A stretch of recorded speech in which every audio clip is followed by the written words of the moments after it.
पूरे उत्तर भारत में और खास तौर से देश की राजधानी दिल्ली में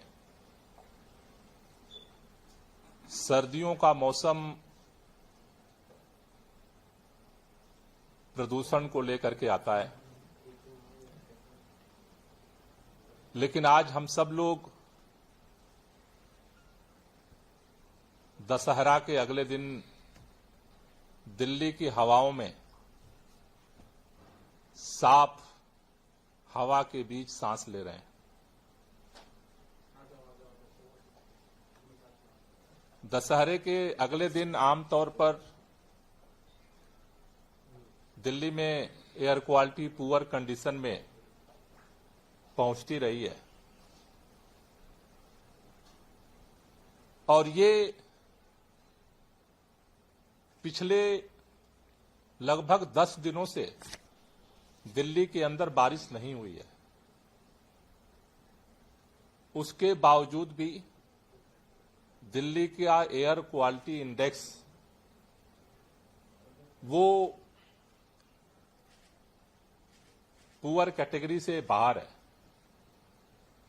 बात केवल आज के दिन की नहीं है। दिल्ली के अंदर लगातार दूसरा साल है। पिछले साल भी 12 अक्टूबर से पहले जनवरी से 12 अक्टूबर तक दिल्ली में 200 दिन ऐसे थे जो अच्छे दिनों में गिनती होती है जिनकी,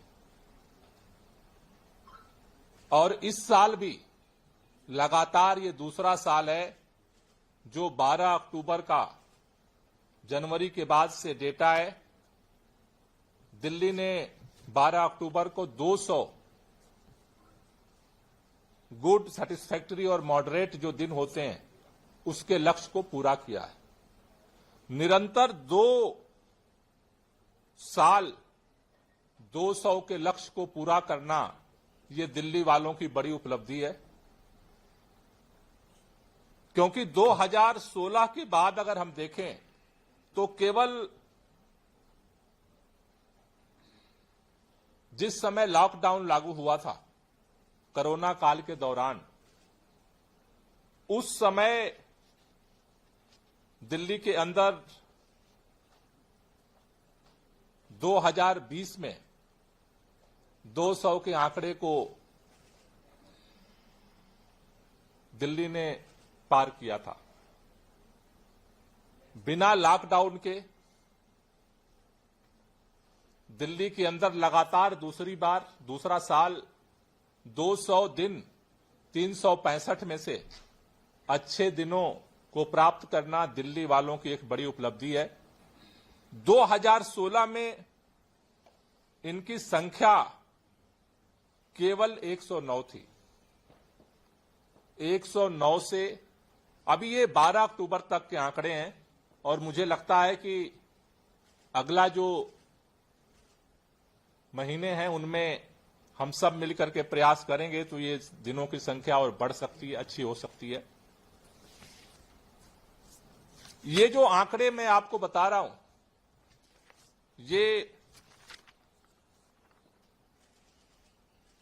ये आंकड़े केवल दिल्ली सरकार के नहीं हैं। कल केंद्र सरकार, भारतीय जनता पार्टी की सरकार के नेतृत्व में काम करने वाली केंद्रीय प्रदूषण नियंत्रण कमेटी ने, सीपीसीबी ने इस आंकड़े को जारी किया है। मैं भारतीय जनता पार्टी के नेता जो हर बार झूठ बोलते हैं कि दिल्ली में प्रदूषण बढ़ रहा है, दिल्ली प्रदूषण, एक ही टेप रिकॉर्ड फिट है उनके दिमाग में। जब भी बोलेंगे दिल्ली में प्रदूषण बढ़ रहा है, दिल्ली में प्रदूषण बढ़ रहा है, मैं उनसे विनम्रता से निवेदन करना चाहता हूं, एक बार अपने केंद्रीय पर्यावरण मंत्री को फोन कर लीजिए। हमारा तो फोन उठाते नहीं, हमारे तो चिट्ठी का भी जवाब नहीं देते, लेकिन आपका फोन जरूर उठाएंगे और सीपीसीबी से एक बार कंफर्म कर लीजिए कि कल जो सीपीसीबी ने, केंद्र सरकार ने जो आंकड़े जारी किए कि दिल्ली के अंदर लगातार पिछले 2 साल से 200 से ज्यादा अच्छे दिनों की संख्या हो चुकी है, इसको एक बार कंफर्म कर लीजिए, क्योंकि कल फिर अभी शाम को बयान जारी करेंगे गोपाल राय झूठ बोल रहे हैं, गोपाल राय गलत आंकड़े देते हैं। तो ये सीवीसीबी के आंकड़े हैं, एक बार पता कर लीजिए। और इस आंकड़े को और बढ़ाया जा सकता है। कई सारे विशेषज्ञों का कहना है कि ये इसलिए अच्छे क्वालिटी के दिन दिल्ली के लोगों को मिल रहे हैं, सरकार के प्रयास के साथ साथ बारिश की मात्रा ज्यादा हो रही है। यानी कि एक बात समझ में आ रही है कि डस्ट पोल्यूशन को, व्हीकल पोल्यूशन को, बायोमास बर्निंग के पोल्यूशन को कंट्रोल करने में बारिश का एक अहम रोल है। यह तमाम एक्सपर्ट्स का कहना है। इसलिए जब मौसम प्रतिकूल होता है, यानी कि आगामी दिनों में जिसकी संभावना हर साल के आंकड़े को देखते हुए लग रही है कि जिस दिन हवा ठहर जाएगी, हवा रुक जाएगी, बारिश ऊपर से नहीं होती है और टेम्परेचर डाउन जाएगा, तो पोल्यूशन के जो कण हैं, जो पोल्यूटेड कण हैं, वो सतह नीचे जमीन की तरफ आएंगे और मात्रा बढ़ेगी। ऐसे में अगर पूरे साल 365 दिनों में से 200 दिन अगर एयर क्वालिटी के अच्छे मिल रहे हैं और उसमें बारिश का एक अगर इंपॉर्टेंट रोल है, और ये हमने भी देखा है कि पूरे जुलाई, अगस्त, सितंबर 3 महीने में कंटिन्यूअस कभी 50 रहा एक्यूआई, कभी 60 रहा, कभी 70 रहा, कभी 80 रहा। उसमें एक फैक्टर ने काम किया, बारिश ने। इसलिए हम लोग इस निष्कर्ष पे निकले हैं कि खास तौर से दिवाली के बाद पराली का धुआं भी उसमें बढ़ता है, दिवाली का धुआं बढ़ता है, टेम्परेचर डाउन हो जाता है। ऐसे इमरजेंसी सिचुएशन में इस पोल्यूशन को कम करने के लिए कृत्रिम वर्षा एक कारगर उपाय हो सकती है। सीवीसीबी का जो अध्ययन है, मेरा निवेदन है, मैंने पहले 1 महीना पहले मैंने 1 महीना पहले जो है ये 30 अगस्त को सबसे पहले मैंने चिट्ठी लिखी थी केंद्रीय पर्यावरण मंत्री जी को। उसका कोई जवाब नहीं आया कि आप एक मीटिंग बुला लीजिए, सारे आईआईटी कानपुर के लोगों को और भी जो एक्सपर्ट्स हैं उनको बुला लीजिए, जो अलग अलग डिपार्टमेंट की परमिशन चाहिए उनको बुला लीजिए और एक ज्वाइंट मीटिंग करके इस पे पहल करते हैं। कोई जवाब नहीं आया। भारतीय जनता पार्टी चुप है। फिर हमने दोबारा अभी इनको 10 अक्टूबर को चिट्ठी लिखी है। मेरा ये निवेदन है पर्यावरण मंत्री जी से कि आपकी व्यस्तता बहुत ज्यादा है, लेकिन दिल्ली केंद्रीय पर्यावरण मंत्री होने के नाते दिल्ली के लोगों को प्रदूषण की लड़ाई में सहयोग करना भी आपकी जिम्मेदारी है। इसलिए हम बार बार आपसे निवेदन कर रहे हैं कि अगर बारिश के वजह से प्रदूषण का स्तर सुधर रहा है तो हमें इमरजेंसी सिचुएशन में बहुत सारे मेजर्स के साथ साथ अगर ये टेक्नोलॉजी भारत के पास आ चुकी है आईआईटी कानपुर के पास, तो उसका हमें प्रयोग दिल्ली के अंदर करना चाहिए, जिससे कि उस अलार्मिंग सिचुएशन में भी हम प्रदूषण के स्तर को जो है वो कम कर सकें। मैं आज दिल्ली के लोगों से भी कहना चाहता हूं कि दिल्ली के अंदर जो ये प्रदूषण का स्तर कम हो रहा है, ये आपके सहयोग से हो रहा है। क्योंकि मेरा ये मानना है कि पिछले 5-7 सालों में जब से अरविंद केजरीवाल जी की सरकार बनी और धीरे धीरे जो काम हुआ, उससे दिल्ली के लोगों के अंदर जागरूकता बढ़ी है। अपने स्तर पे भी लोगों में सेंसिटिविटी आई है प्रदूषण को लेकर के, एनवायरमेंट को लेकर के, और उसका परिणाम यह है कि दिल्ली के अंदर जो प्राइवेट गाड़ियां लोग खरीद रहे हैं, उसमें इलेक्ट्रिक व्हीकल गाड़ियों को लोग खरीद रहे हैं। अपने घरों में लोग पेड़ पौधे गमले लगा रहे हैं। बच्चों के अंदर भी इसको लेकर के जागरूकता आई है। इसलिए मेरा ये मानना है कि हम लोग अगर 12 अक्टूबर तक 200 दिन हमने हासिल किए हैं, तो अगले नवंबर दिसंबर का जो महीना है उसमें भी हम और प्रदूषण के स्तर को बेहतर कर सकें, इसमें हमें आपका सहयोग चाहिए। इसके लिए आज मैं फिर आपसे अपील करना चाहता हूं दिल्ली के अंदर बहुत सारी ऐसी जगह हैं जहां पर धूल उड़ती है, बहुत सारी ऐसी जगह हैं जहां पे पोल्यूशन करती हुई धुआं छोड़ती गाड़ियां निकलती हैं, बहुत सारे जगहों पे लोग कूड़ा जलाते हैं, बायोमास बर्निंग होती है। मैं आपसे निवेदन करना चाहता हूं कि आप इस लड़ाई में सहभागी बनिए। दिल्ली सरकार ने ग्रीन दिल्ली ऐप, मैं मीडिया के भी सभी साथियों से निवेदन करना चाहता हूं कि इस प्रदूषण के खिलाफ लड़ाई में हमें आपका भी सहयोग चाहिए, सभी चैनलों का सहयोग चाहिए, सभी अखबारों का सहयोग चाहिए, सभी डिजिटल प्लेटफॉर्म का सहयोग चाहिए, क्योंकि हम सब लोग इसी दिल्ली में सांस लेते हैं। मैं एक ही चीज कहना चाहता हूं कि दिल्ली के सभी लोग अपने मोबाइल में, चाहे आपका एंड्रॉयड फोन है, चाहे आपका स्मार्टफोन है, आप आईफोन है, आप गूगल प्ले स्टोर में जाकर के ग्रीन दिल्ली ऐप जरूर डाउनलोड करें।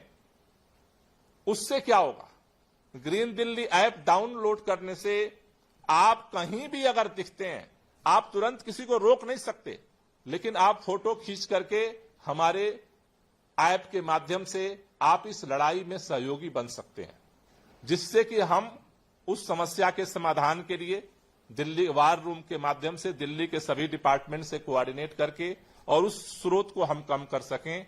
हमें इस बात का भरोसा है कि हम इस अभियान आपके साथ मिलकर के चलाएंगे। जैसे 200 दिनों को हम दूसरी साल अचीव किए हैं, अगले साल तक और बेहतर दिल्ली के प्रदूषण के स्तर में गिरावट आ सके और बेहतर पर्यावरण हो सके, इसकी तरफ हम बढ़ सकते हैं। लेकिन इसमें हमें आपका सहयोग चाहिए, क्योंकि सहयोग के बगैर न ये 200 दिन हमने अचीव किए हैं, इनमें 3 लोगों का सहयोग है, दिल्ली की जनता का, प्रकृति का और सरकार के प्रयासों का। इन तीनों कारकों ने मिल करके इस लगातार दूसरे साल 200 अच्छे दिनों के लक्ष्य को अचीव किया है। केंद्र सरकार से भी मेरी गुजारिश है कि आप भी थोड़ा सा सक्रिय सहयोग देने की तरफ बढ़ें। मुझे लगता है कि हम मिल करके इसे और बेहतर करेंगे।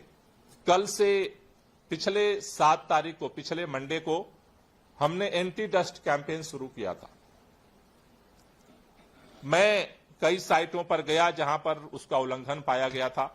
उसके बाद हमने दिल्ली सचिवालय में 120 जो अलग अलग एजेंसियां काम कर रही थीं, उनको बुला करके हमने सबको समझाया कि क्या करना है, क्योंकि उस समय मैं जब गया था तो कई लोगों ने कहा हमें पता नहीं है। हमने सबको बुला करके समझाया है, अब किसी पर ढील नहीं बरती जाएगी। अगर कोई भी डस्ट पोल्यूशन फैलाता हुआ पाया जाएगा, कल से एंटी डस्ट कैंपेन और तेज होगा और जो भी डस्ट पोल्यूशन फैलाता हुआ पाया जाएगा उसके खिलाफ सख्त कार्रवाई होगी। तो मेरा आप सबसे निवेदन है कि इस पूरी लड़ाई में सहयोग करें और दिल्ली को प्रदूषण मुक्त करने की जो सरकार की मुहिम है उसमें सहयोग दें। Thank you. कोई क्वेश्चन?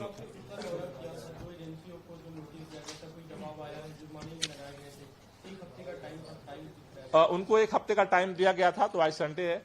कल तक देखेंगे, कल जवाब नहीं आता है तो फिर उनके ऊपर रेगुलर पेनाल्टी शुरू होगी।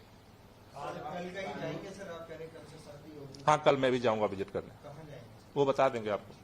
सर, आप कानून व्यवस्था के बारे में सवाल खड़े करते रहे हैं, तो देश की राजधानी के अलावा जो आपकी राजधानी है मुंबई, उसमें भी बाबा सिद्दीकी का मर्डर कर दिया गया है और आप पहले सवाल खड़े करते हैं, तो कैसे देखते हैं? अरविंद केजरीवाल ने भी ट्वीट किया उसके लिए।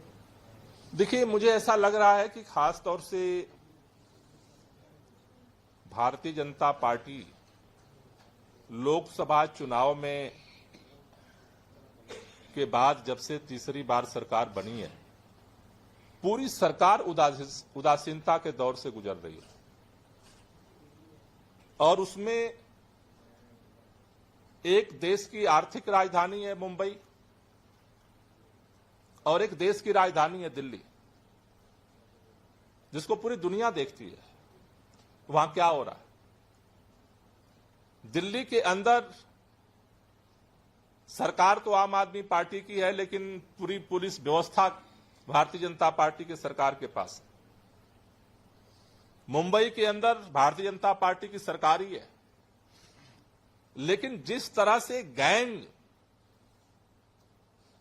मतलब ऑपरेट कर रहे हैं और गैंगवार, वसूली हत्या, मर्डर, फायरिंग लगातार देश की राजधानी और देश की आर्थिक राजधानी की खबरों में जिस तरह से टॉप पर दिख रही हैं, वो इस बात का संकेत दे रहा है कि देश के गृह मंत्री जी को तुरंत इस पर उच्च स्तरीय बैठक करनी चाहिए और इसको जिस तरह से वो हल्के में टाल रहे हैं, दिल्ली के जिस तरह से एलजी साहब सब कुछ करते हैं वो, लेकिन उनको जो करने की जिम्मेदारी है कानून व्यवस्था की, वो इंचार्ज हैं, उनके पास कानूनी पावर है, उस पर वो टाल मटोल करते हैं। मुझे लगता है कि अब हद पार हो गई। मुंबई में जो जिस तरह से दर्दनाक हमला हुआ है और मौत हुई है, वो इस बात का संकेत दे रहा है कि कानून व्यवस्था, ये तो दो सिंबल है कि कानून व्यवस्था अपनी सभी सीमाओं को पार कर रही है। तो भारतीय जनता पार्टी को तुरंत इसे गंभीरता से लेने की जरूरत है और पूरे लोगों के मन में एक दहशत है कि अगर इस तरह की घटनाएं चारों तरफ हो रही हैं तो फिर सुरक्षित कौन कैसे रहेगा। तो मुझे लगता है कि इस पर उच्च स्तरीय बैठक करने की जरूरत है। गृह मंत्री जी को इसको गंभीरता से लेने की जरूरत है, क्योंकि अगर एक स्तर अब पार कर जाएगा तो जनता के सामने या तो डरे या लड़े और कोई विकल्प नहीं बचेगा। इसलिए मेरा निवेदन है भारतीय जनता पार्टी की केंद्र सरकार से, दिल्ली के लेफ्टिनेंट गवर्नर साहब से और देश भर में गृह मंत्री जी इस कानून व्यवस्था के लिए उच्च स्तरीय बैठक करें और इसको लेकर के तुरंत कार्रवाई की जाए। जो केंद्र सरकार का टाल मटोल रवैया है कि खबर छपेगी और लोग भूल जाएंगे, मुझे लगता है कि अब वो स्थिति को, देश में कानून व्यवस्था की स्थिति पार कर चुकी है।